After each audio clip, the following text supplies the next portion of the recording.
Olá, eu sou o Rodrigo Góes Medeiros de Mendonça, sou médico do grupo de cirurgia da coluna da Santa Casa de São Paulo, e hoje eu estou com dois grandes amigos aqui para a gente conversar sobre lombalgia. O doutor Olavo Letaif, que é médico assistente do grupo de coluna do Hospital das Clínicas, da Faculdade de Medicina da USP, e do grupo de escoliose do Hospital AACD. E o Dr. André Castilho, que é médico assistente do Hospital Mater Dei e coordenador do grupo de coluna do Hospital Unimed BH.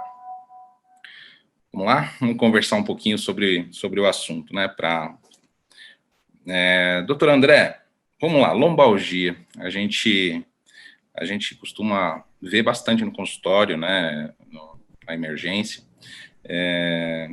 Como é que a gente pode começar a pensar em lombalgia, fazer alguma divisão, classificação, para o médico ortopedista pensar sobre a lombalgia e separar seus pacientes? Olá, Rodrigo. Olá, Olavo. Em relação à lombalgia, né, é importante a gente lembrar que todo ortopedista, em algum momento da sua caminhada, vai ter que lidar com esse paciente, porque é uma queixa das mais comuns de todas as queixas médicas, é chover molhado, né, falar isso a gente já sabe muito bem. Então, mais de 84% da população adulta vai apresentar algum episódio de lombalgia na vida, né, tem uma prevalência alta de 40% a 50%, e com uma duração que ela pode variar. Então, a gente começa, né, dentro da sua pergunta, a gente separa a lombalgia por tempo, né? Então, tem aquele paciente que vai ter lombalgia aguda, que é mais ou menos aí até 4 semanas. Você tem um paciente que tem uma lombalgia subaguda, né, que vai ter uma duração aí até 12 semanas, e a crônica, que é o grande problema que a gente vai enfrentar ao longo da vida, são os pacientes que têm essa tendência à cronificação, né?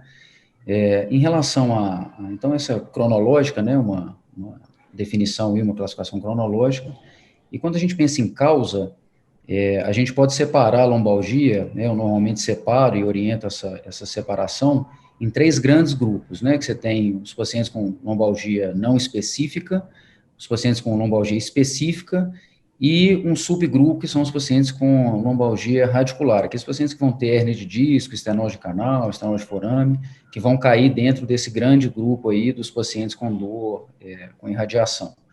E lembrar que a não específica é de longe a mais prevalente, né, o que a gente mais vai encontrar, que compõe aí perto de 85% a 90% dos casos. Então, eu começaria definindo cronologicamente e tentar dividir aí dentro desses 3 subgrupos. Doutor Olavo, então, como foi bem comentado, sobre sobre a classificação, né, temporal aí, agora, quando a gente quando a gente pensa em causas, a gente tem, né, como foi comentado, as lombalgias que podem ser mais específicas, as não específicas e aquelas que podem ter irritação, né, como as radiculopatias. Ainda a gente pode pensar nas mecânicas e não mecânicas. Como é que a gente pode separar esses grupos? Como é que a gente pode raciocinar e como é que a gente pode discutir, inclusive até diagnóstico diferencial, como que o médico no pronto-socorro consegue, né, através do exame físico, e precisa lançar mão de algum exame de imagem para poder diferenciar esses diagnósticos? Rodrigo, ótimo esse assunto da nossa conversa hoje entre nós 3, André, você e Rodrigo. A questão da lombalgia, ela é extremamente prevalente. A lombalgia, ela acomete praticamente todos os seres humanos em algum momento de suas vidas, e de forma surpreendente a prevalência da lombalgia, até mesmo no período de 1 ano, ela atinge uma proporção gigantesca de indivíduos. É possivelmente a causa mais comum de ida ao consultório do ortopedista e seguramente também figura entre as principais causas de ida a um pronto-socorro, a dor lombar. E nós, ortopedistas, nos deparamos com pacientes com essa queixa, mas não só nós, reumatologistas, fisiatras, outros profissionais como fisioterapeutas, é uma queixa extremamente prevalente. Em tentar entender, como o André bem disse, a questão da cronologia e a partir de algumas informações adicionais, tentar evoluir na questão da lombalgia. Sabemos que a maior parte das lombalgias ela tem características mecânicas, são de origem mecânica. Então, sabendo isso, acho que a gente tem que partir de um momento onde a gente vai ver o que não é mecânico. E a gente sabe o que não é mecânico através de algumas perguntas simples. Você tem dor que piora com a atividade física? Perguntar para o paciente. Você tem dor que piora com o esforço? Você melhora com o repouso? Qual que é o momento do dia que mais te incomoda a lombalgia? Que momento que mais te incomoda a coluna? Está relacionado a alguma atividade que você faz? Quando você faz atividade esportiva, melhora? Eu acho que algumas perguntas simples, numa boa anamnese, elas conseguem filtrar um pouco dessa queixa diária do paciente, ou enfim, se não for diária, pontual, ou até mesmo como exatamente surgiu, o que você estava fazendo, quando apareceu essa lombalgia, o que te ajuda a melhorar, o que definitivamente te piora. Então, eu acho que o bom começo é a anamnese. A sua pergunta, ela é até um pouco mais ampla, quando a gente pensa em diagnósticos diferenciais, necessidade de exames complementares, mas eu acho que tudo isso vai ser realmente, na essência da palavra, complementar, baseado naquilo que a anamnese, para onde a anamnese nos conduziu. Se conduziu para uma dor de características um pouco mais mecânicas, um pouco mais inflamatórias, ou se em algum momento surgem os sinais de alarme, alguns conhecem também como as bandeiras vermelhas, né, os red flags da literatura inglesa. Então, eu acho que partindo daí, a gente pensa um pouco o que fazer. Muito, muito bom. Existem algumas situações específicas até de lombalgia, né? Por exemplo, lombalgia na criança ou lombalgia na gestante.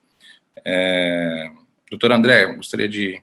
O que o senhor pensa sobre isso, nessas faixas etárias que fogem um pouco da nossa prevalência? Então, respondendo, se é pertinente também, obviamente, né, Rodrigo, porque eu costumo falar que criança não reclama muito, né, especialmente de dor na coluna. Então, tem algumas situações que a gente tem que levar em consideração, né, especialmente os tumores do tipo osteomosteoide, né, o osteoblastoma, que a gente tem que, né, levar em consideração, especialmente se a criança tiver algum desvio, né, na região inferior, especialmente na região lombar, então tem que nos chamar a atenção. Claro que o exame físico e a anamnese vão nos levar para alguma dessas situações, igual o Olavo já falou, a dor noturna, né, de caráter não mecânico, a melhora ou não com medicamento anti-inflamatório, o paciente que vai ter a deformidade observada pela mãe, perda de força, então são coisas que tem que te levar a uma atenção. Então a gente sempre parte, eu falo que é igual as classificações da O, que a gente tem que levar em consideração a gravidade, né? Então a gente vai excluindo ali as causas graves e vai voltando no nosso diagnóstico. Então nossas perguntas, elas vão nos levar sim, né, a esse pensamento. Na grávida, a gente tem que lembrar que a gravidez não necessariamente vai levar à dor lombar. Então, essa mudança, né, em relação à lacidão ligamentar, ela pode ter paciente, por exemplo, que vai melhorar da dor lombar, mas existem as dores pélvicas e as dores na coluna que tem que nos chamar a atenção. A gente tem a dificuldade de exame de imagem, né, na grávida, não que seja impeditivo, por exemplo, a realização de tanto radiografia quanto uma ressonância magnética, a radiografia especialmente no primeiro trimestre, mas a ressonância, ela não a gente não tem evidência a favor ou contra, mas se tiver uma necessidade, por exemplo, um paciente refratário a tratamento clínico, né, a gente pode lançar a mão, né? Mas esses dois subgrupos, a gente tem que considerar essas particularidades de dores lombares que não estão na faixa etária normal. Então, tanto a parte de infecção, parte oncológica, espondilólise, espondilolistese, né, na criança, e a grávida, por causa dessa dificuldade, às vezes, de realização dos exames de imagem, né? Muito bom. Ainda sobre esses pacientes que chegam no nosso pronto-socorro, né? Quando a gente faz uma avaliação desse paciente com uma dor lombar, a gente faz o exame físico, né, anamnese, mais o exame físico, e muitas vezes a gente precisa partir para um exame de imagem, né? Doutor Olavo, como que a gente deve, no pronto-socorro, conduzir essa analgesia, fazer esse manejo da dor e separar, né, realmente aquelas que são mistas, não mistas, e depois disso, como a gente deve, né, mais para frente, pensar em indicar esse paciente para um especialista. O pronto-socorro, ele de fato acaba sendo a porta de entrada para muitos pacientes que por alguma razão estão experimentando a dor lombar ou de forma episódica, ou até às vezes recorrente, mas ainda não se estabeleceram com algum médico, não tem alguma referência, acabam não fazendo uma investigação mais profunda. E uma coisa bastante complicada no pronto-socorro, que eu entendo, é, de fato, buscar as causas ou fazer uma investigação muito extensa nesse paciente no pronto-socorro. O pronto-socorro, em específico, eu me refiro ao pronto-socorro, eu acho que ele não é o ideal, o ambiente ideal para que todas as causas sejam elucidadas, pela própria dinâmica de um serviço de urgência. Então, eu acho fundamental, num pronto-socorro, serem excluídas as causas de urgência. Esse paciente ele tem uma lombalgia que está associada a alguma queixa neurológica, perda de força, sensibilidade, algum distúrbio esfincteriano, alguma mudança abrupta de força ou sensibilidade. Ele já vem se medicando há algum tempo e essa medicação vem sendo refratária, ou, na verdade, o paciente é refratário à medicação, né? A medicação normalmente não é refratária a ninguém, a medicação adora, né, ser usada. E baseado nisso, identificando causas de alarme, eu acho que esse paciente, sim, com causas claras de alarme, uma perda de peso inexplicável, um paciente de alguma forma imunossuprimido ou com alguma doença sistêmica crônica, ou esse paciente está nos extremos de idade, como o André bem comentou anteriormente, ou esse paciente tem alguma dor atípica não mecânica, como uma dor noturna, ou esse paciente vem tendo febre, sinais que levantem a suspeita para algum problema subjacente merecem sim uma investigação. Habitualmente, começa-se com uma radiografia simples, que muito embora seja considerada um exame talvez obsoleto, ultrapassado ou simplório demais, é um exame que traz uma riqueza grande em informações e com relação à possibilidade do paciente até ficar de pé em ortostase e fazer um exame já nos traz muitas informações interessantes. Havendo a disponibilidade naquele serviço e, claro, priorizadas todas as outras condições presentes num pronto-socorro, se houver uma suspeita, por exemplo, de uma espondilodicite ou uma suspeita de uma caudequina, alguma coisa que o raio-x não vá mostrar adequadamente ou que seja necessário um exame que mostre bem partes moles, em havendo a disponibilidade, eu acredito que a ressonância também pode ser um exame nessas situações.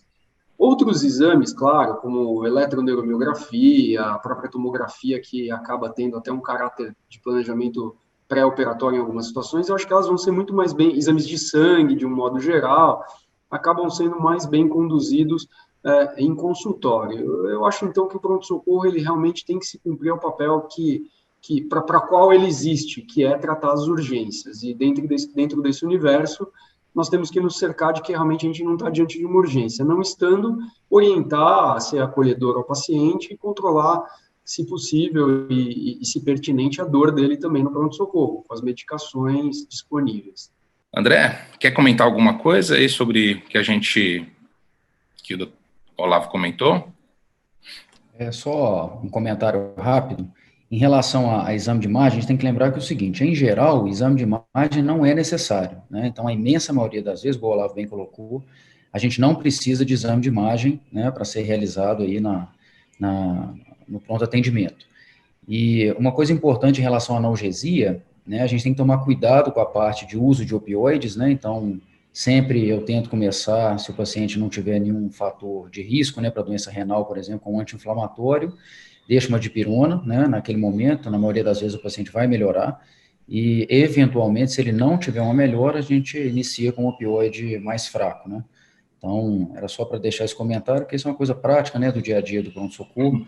E você tinha perguntado também a respeito do especialista, como a maioria é autolimitada, não precisa de acompanhamento. Nos casos que não, né, suspeita de tumor, suspeita de infecção, suspeita de doença relacionada ao sistema nervoso, né, que pode ser estenose ou compressão radicular, aí nesses casos existe a necessidade de encaminhamento. E na dor crônica, né, que a lombalgia crônica também exige um cuidado multidisciplinar.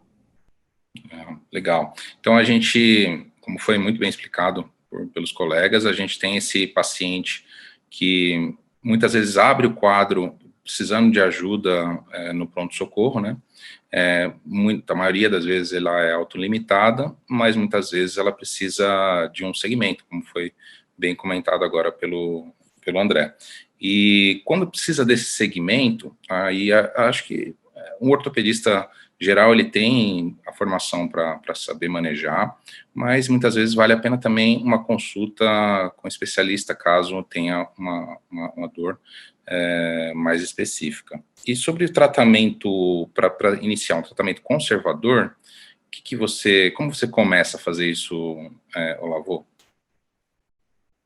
Para o tratamento das lombalgias, particularmente as lombalgias que acometem o eixo, a lombalgia axial, sem radiação, sem ciática, sem outros comemorativos e sem fatores de alarme, eu acho que o fator fundamental é a mudança do estilo de vida, normalmente, em boa parte dos casos. A adoção de atividades físicas regulares, a adoção de boas posturas, ou pelo menos um policiamento das posturas, pacientes que a vida moderna acaba deixando a gente muito tempo sentado, muito tempo em posturas inadequadas, a gente acaba ficando de frente para um computador sem muita ergonomia. Então, acho que um policiamento e uma revisão, talvez, dessas posturas e comportamentos, especialmente com relação à prática esportiva e atividade física regular, são normalmente minha abordagem inicial, caso não haja nenhum sinal de alarme. Perfeito. E muitas vezes até utilizando a reabilitação, em alguns casos, né, da fisioterapia. Sem dúvida, os profissionais da fisioterapia, e eu acho que a gente tem que pensar a lombalgia também de uma forma um pouco não tradicional. Eu acho que a gente sempre pensa a lombalgia como algo a ser tratado e não sempre algo como a ser prevenido. E encarar os episódios de lombalgia como oportunidades mesmo de adoção de medidas preventivas, e os profissionais da reabilitação, eles servem, entre muitas outras atividades de parceria, a parceria entre ortopedistas e fisioterapeutas e o próprio paciente se dá também nesse contexto de prevenção, fortalecimento, cuidado e adoção de boas práticas para o dia a dia.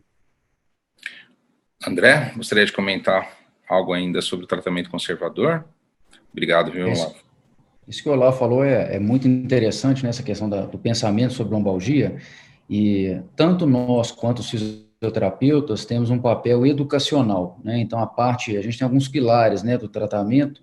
Então, essa parte educacional sobre a dor do paciente, né, ele tem que ser bem compreendido, ele tem que sair de uma consulta entendendo que a lombalgia ela é autolimitada e que o paciente não deve fazer repouso, né? Então, o repouso ele é relativo, é dentro sempre dos limites de dor do paciente, mas que ele não deve ficar deitado, que ele não deve evitar, né, que ele deve fazer atividade física. Então, isso é muito importante. Então, esse papel educacional, ele é nosso, e o fisioterapeuta também contribui nesse papel, né? Então, essas medidas iniciais de analgesia, terapia de manipulação manual, mas principalmente a mobilização ativa, ela é muito importante. Então, quando o paciente tem aquela crença, né, de tratamento passivo, que ele só vai melhorar se alguém colocar a mão nele, manipular, fazer alguma coisa por ele, isso existe uma tendência a não ter uma melhora a longo prazo, né? Então, é importante tirar essa crença, né, de evitação, que a gente chama de comportamento de evitação, né, o Fear of Avoidance Behavior, e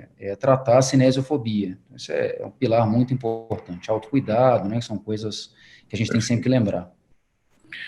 Maravilha. Estamos diante de colegas aí, exímios cirurgiões de coluna, né?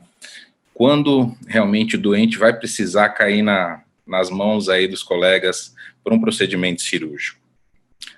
Olavo. A lombalgia pura, aquela lombalgia axial, eu pelo menos considero um dos diagnósticos mais difíceis para ser referenciado por uma cirurgia. A lombalgia, como por tudo que a gente já conversou até agora, uma conversa muito boa, por sinal, ela nos remete a uma doença normalmente autolimitada, que tem bons tratamentos não cirúrgicos. As cirurgias, elas são reservadas para situações de exceção. Acho que a principal delas aqui, por tudo que a gente disse, são as falhas no tratamento conservador, quando se acredita que, de fato, haja uma causa mecânica subjacente, como alguma instabilidade em algum segmento da coluna. Então, você tem uma instabilidade mecânica comprovada que já se esgotaram as tentativas de um tratamento conservador. Ou você tem outras causas subjacentes, como uma hérnia de disco, uma estenose lombar, ou enfim, até em algumas situações, uma instabilidade causada por uma infecção, como uma discite. Nessas situações, especialmente de instabilidade ou comprometimento neurológico, acho que o papel da cirurgia, ele passa a ser, sim, bastante relevante. André, gostaria de comentar quanto que é esse tempo, mais ou menos, sintomas irradiados, o que realmente precisa daquele cuidado do cirurgião de coluna. Muito obrigado, viu, Olavo? Foi bem esclarecedor. Costumo falar que, assim, você quer se arrepender, é operar um paciente com lombalgia pura, né, não específica. Então, eu concordo com o Olavo, é realmente bem complicado essa definição, né, de sair do tratamento clínico para o tratamento cirúrgico. Envolve tanta coisa, né, a lombalgia, que muitas vezes nós, como cirurgiões, a gente quer ver uma alteração ali anatômica e resolver o problema, né? Você vê um modiquezinho, vê uma alteração com protusão discal e às vezes acha que está ali o problema. Mas a fisiopatologia ela é muito mais complexa, né? Então, via de regra, evite cirurgias em pacientes com lombalgia, né, pura. Nas específicas, igual, né, você acabou de me perguntar, Rodrigo, a gente tem um prazo, né, de tempo que também é favorável ao tratamento clínico nos pacientes com radiculopatia, por exemplo. Então, esse tempo aí, entre 6 a 8 semanas, né, classicamente 12 semanas, a gente geralmente espera que o paciente melhore. Mesmo que tenha um déficit de força até mais ou menos M3, né, a gente ainda tem essa tendência a aguardar a resposta ao tratamento clínico. Quando passa esse tempo, o paciente às vezes com muita dor, progressão de déficit, né, ainda com muita dor radicular, aí a gente tem que olhar para esse paciente com uma possibilidade ou de realização de um bloqueio, né, que pode ser foraminal, epidural, um desses tipos de tratamentos aí com medicação próxima ali do forame, e ver se vai melhorar. Se não melhorar, também é difícil falar assim de baixo para vamos fazer uma dissectomia, vamos fazer uma artrodese, mas estratificando esse paciente, depois desse tempo, a gente começa a ter essas indicações, né? Muito bom, excelente. Gostaria de agradecer aos amigos André e Olavo, parabéns pelas colocações. Você acabou de ouvir mais um episódio da Rádio SBOT, podcast oficial da Sociedade Brasileira de Ortopedia e Traumatologia. Todas as edições estão disponíveis no site www.sbot.org.br e também nas principais plataformas de streaming. Nos vemos no próximo episódio. Até lá.